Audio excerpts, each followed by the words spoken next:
拥有轮回死亡的自己，竟让他遇上了另一个循环复活的同类。自从他们相遇的那天开始，两人的命运就关联在了一起。艾伦在街上闲逛会无缘无故被车撞死，与此同时，纳蒂亚也会煤气泄漏爆炸而死。然后在同一时间、不同的地点，他们相继复活。随后，艾伦又被路人误会成色狼，被防狼喷雾辣死，而纳蒂亚就更加离谱了。吃炸鸡被鸡骨头卡住窒息而死，无限复活并经历着同样的剧情，几乎让他们崩溃。于是艾伦主动找到对方，要求一起找出导致他们复活的原因。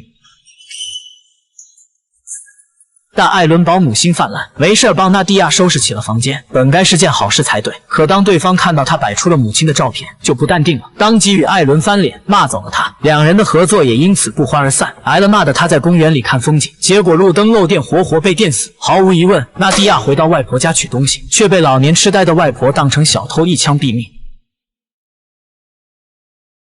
不过这次复活并没有像以往一样剧情重置。之前艾伦被戴了绿帽子，一气之下丢了准备求婚的戒指，现如今复活后戒指却没有回到原位。另一边，纳蒂亚复活后发现洗手间原有的镜子也不见了，走出洗手间看到原本热闹的生日派对，却也变成只有闺蜜一人。就连超市里本该新鲜的水果也变得腐烂。奇怪的是，切开水果里面又是新鲜多汁。也就在此时，乞丐将货架上的商品弄到地上，条件反射勾起了他的回忆。其实在他与艾伦第一次陷入复活的那天晚上，他曾在超市遇见过分手闹自杀的对方。